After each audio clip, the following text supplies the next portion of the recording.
नमस्कार दोस्तों। तो नाउन के डिफिनीशन और उसके काइंड्स को जानने के बाद हम लोग उसके काइंड्स के डिफिनीशन को जानेंगे। तो आप देख सकते हैं पहले लिखा हुआ है काउंटेबल नाउन। काउंटेबल नाउन किसे कहते हैं? तो the noun which can be counted is called countable noun.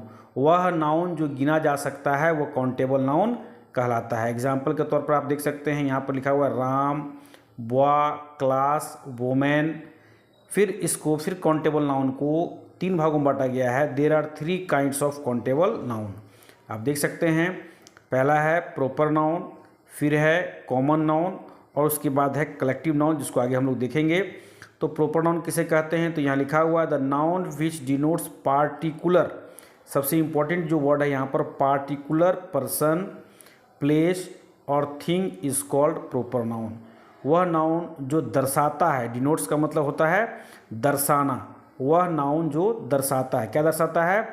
Particular, किसी खास पर्सन को, किसी खास व्यक्ति को, किसी खास प्लेस को, जगह को और किसी खास वस्तु को, वह प्रॉपर नाउन कहलाता है। यहाँ पर प्रॉपर पर्सन का एग्जाम्पल दिया गया है, राम है, मोहन है, राहुल है। फिर यहाँ पर प्रॉपर प्लेस की जहाँ तक बात किया जाए तो पटना है, नवादा है।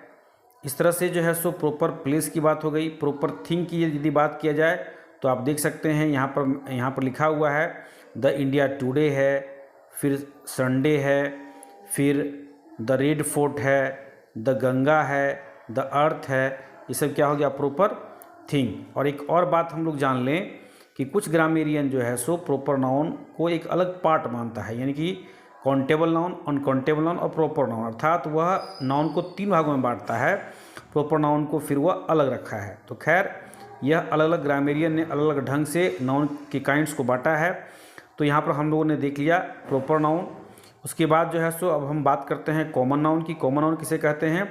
द नाउन विच डिनोट्स, वह नाउन जो दर्शाता है। डिनोट्स माने दर्शाना, इसके पहले मैंने कहा है the noun which denotes common person. यहाँ था पार्टिकुलर पर्सन और यहाँ हो गया कॉमन पर्सन, जो किसी खास का बोध नहीं कराता है, सामान्य का बोध कराता है। कॉमन पर्सन, प्लेस और thing of the same class is called common noun. अर्थात कॉमन नाउन हम लोग उस नाउन को कहते हैं जो दर्शाता है एक सामान्य, अर्थात किसी खास की बात नहीं हो रही है, यहाँ पर सामान्य की बात हो रही है, आम की बात हो रही है। किसी सामान्य पर्सन के बारे में, किसी सामान्य प्लेस के बारे में, किसी सामान्य थिंग्स के बारे में, ऑफ द सेम क्लास, उसी क्लास का, यह भी ध्यान रखना है, इज कॉल्ड कॉमन नाउन। जैसे कि यहाँ पर एग्जांपल दिया गया है कॉमन पर्सन के बारे में, तो फादर, मदर, मैन।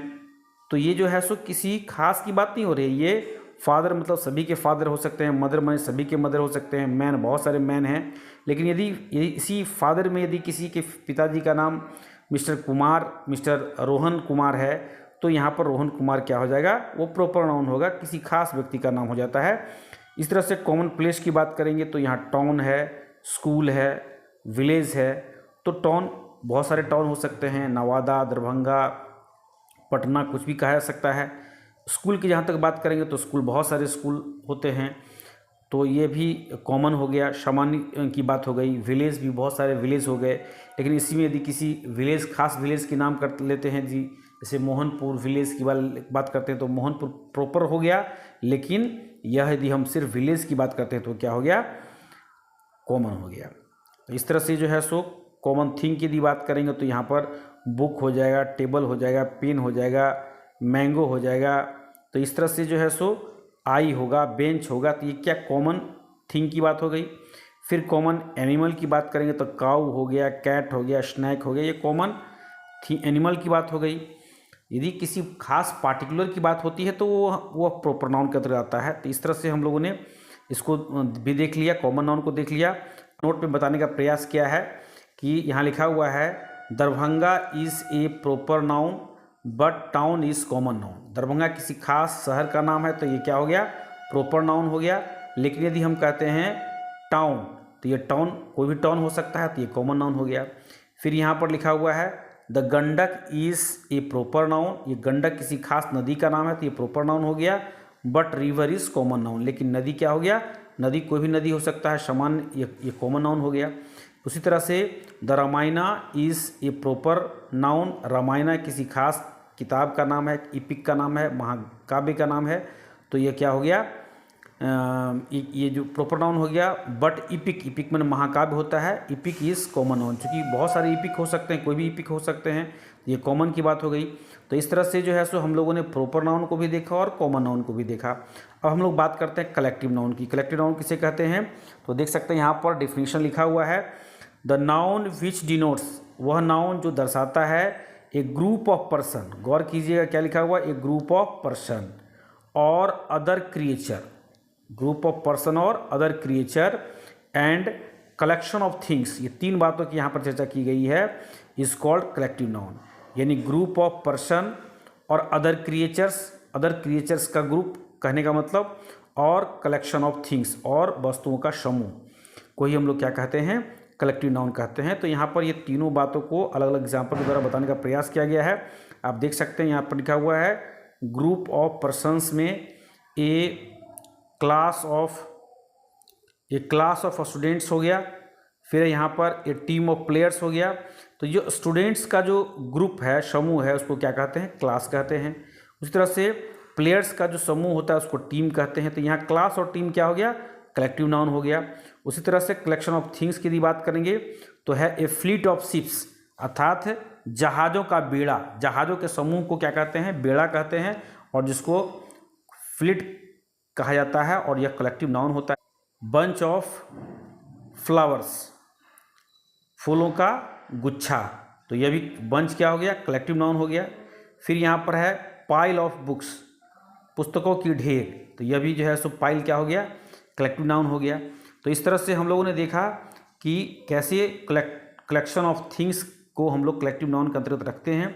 उसी तरह से अब है अदर क्रिएचर्स के अंतर्गत ह्यूमन के अलावा कोई अन्य जीव जंतुओं के समूह को हम लोग कलेक्टिव नाउन के अंतर्गत रखते हैं। यहाँ पर लिखा हुआ है the flock of birds, flock अर्थात उड़ते हुए पक्षियों के झुंड को फ्लॉक कहते हैं। तो उड़ते हुए पक्षियों का झुंड, यह भी कलेक्टिव नाउन के अंतर्गत आ गया, फ्लॉक।